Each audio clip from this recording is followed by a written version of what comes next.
سنت علماء سنت فیضان میلاد النبی حضرت مولانا عبد القادر قادری دامت برکاتہ العالیہ. الحمد للہ رب العالمین والصلاة والسلام علی سید الانبیاء والمرسلین. اما بعد فاعوذ باللہ من الشیطان الرجیم. بسم اللہ الرحمن الرحیم. پڑھیے الصلاة والسلام علیک یا رسول اللہ وعلی آلک واصحابک یا حبیب اللہ. الصلاة والسلام علیک یا نبی اللہ وعلی آلک واصحابک یا نور اللہ.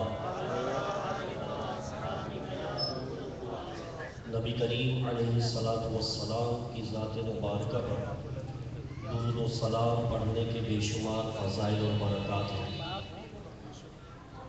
حضرت موسیٰ علیہ السلام کی امت میں ایک شخص تھا جو کہ بہت زیادہ گناہگار تھا. اس کا انتقال ہو گیا. لوگوں نے نفرت کی بنا پر اس کو اٹھا کے کچرے پر پھینک دیا.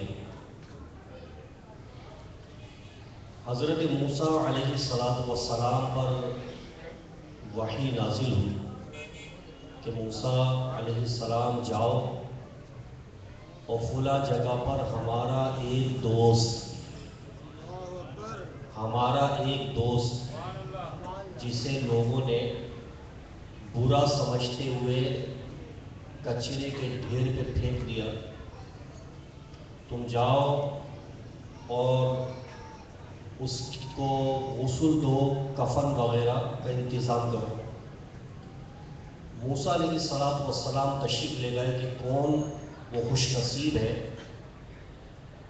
کہ یہ تمام معاملات کرنے کے لیے جس کے لیے مجھے حکم دیا گیا.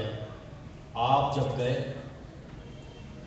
تو آپ کی حیرت کی انتہا نہ رہی کہ یہاں پر تو وہ شخص ہے کہ جو بدنام زمانہ تھا اور اسے لوگوں نے اس کے گناہوں کی وجہ سے کچرے پر پھینک دیا.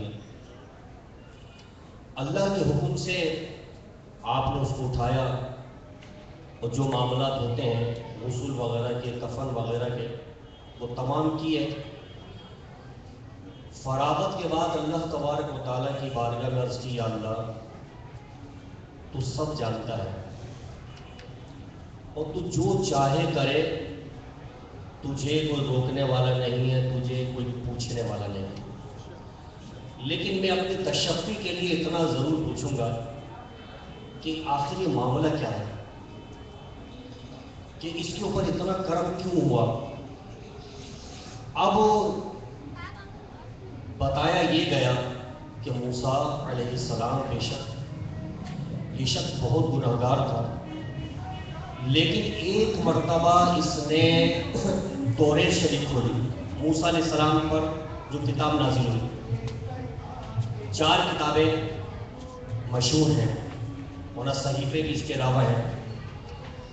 تو موسیٰ علیہ السلام پر جو کتاب اتری اس کا نام ہے توریت شریف.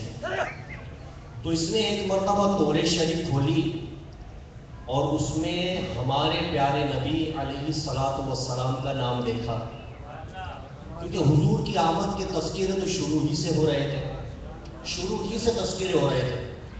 اور سب حضور کو جانتے تھے. اس طرح پیدائش سے پہلے کہ ایک نبی آئیں گے، ان کا نام یہ ہوگا اور ان کی یہ شان ہوگی، ان کی یہ رفعتیں، یہ بلندیاں ہوں گی.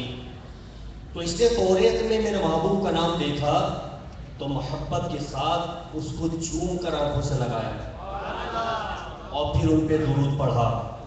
بس اس کی یہ ادا مجھے اتنی پسند آئی کہ میں نے اس کے تمام گناہوں کو معاف فرما دیا اور اپنے دوستوں میں شامل کیا، مغفرت کی سند بھی عطا فرمائی. تو یہاں پر ایک بات یہ ہے، ایک تو وہ شخص ہے جو موسیٰ علیہ السلام کا امتی ہے، ایک وہ شخص ہے کہ جو موسیٰ علیہ السلام کا امتی ہے، توریت پڑھتا ہے حضور کا نام دیکھتا ہے اس کو چومتا ہے، آنکھوں سے لگاتا ہے، حضور پہ درود پڑھتا ہے اور اس پر اللہ تبارک و تعالیٰ کی یہ رحمت ہوتی ہے، تو اب آپ خود اندازہ لگائیں اس مسلمان کے جو حضور کا امتی ہے، جو حضور کا امتی ہے اور فرق محبت میں، شوق میں، عشق رسول میں نبی کریم علیہ الصلوۃ والسلام کا نام چومے اور